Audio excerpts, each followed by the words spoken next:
Hello बच्चों, let's read the given question. The question says write some uses of polar satellites. To understand this question, we need to understand about the key concept of polar satellite. Basically, we have studied two types of satellites importantly, that is polar satellites and geostationary satellites. So यहाँ पे हम बात करेंगे polar satellite. जैसे नाम suggest कर रहा है, let's suppose we have a Earth surface. So this is our north pole, this is south pole. ठीक है, and this is the equatorial plane in the horizontal direction. ये इक्वेटोरियल प्लेन है हमारा, equatorial plane.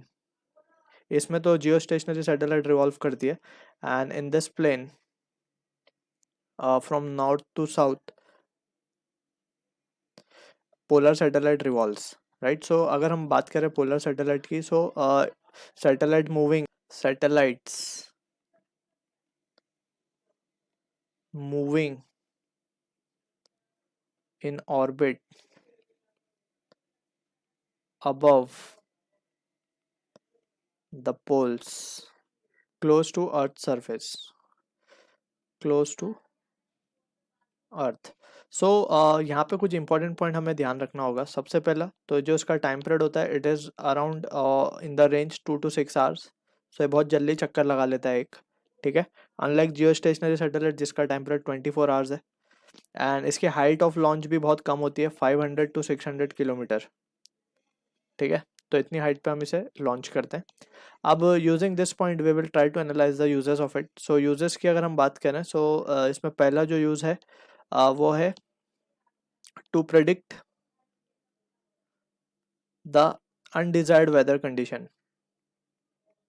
undesired weather condition. क्योंकि ये बहुत जल्दी जल्दी चक्कर लगा लेता है अर्थ के, तो we can have the idea के वेदर साइक्लोन कहीं पे आने वाला है या कहीं से आ सकता है, ठीक है. And what are the weather condition, so that we can have a better planning and preparation, so that we can tackle the problem. तो ये प्रेडिक्ट अनडिजायर्ड वेदर कंडीशन है. सेकेंड इंपॉर्टेंट पॉइंट है इसका, we can say to, or we can say rather it is used as relay station. relay station basically क्या होता है, ये radio signal, it receives radio signal and retransmit them, ठीक है ना. ये रेडियो सिग्नल रिसीव्स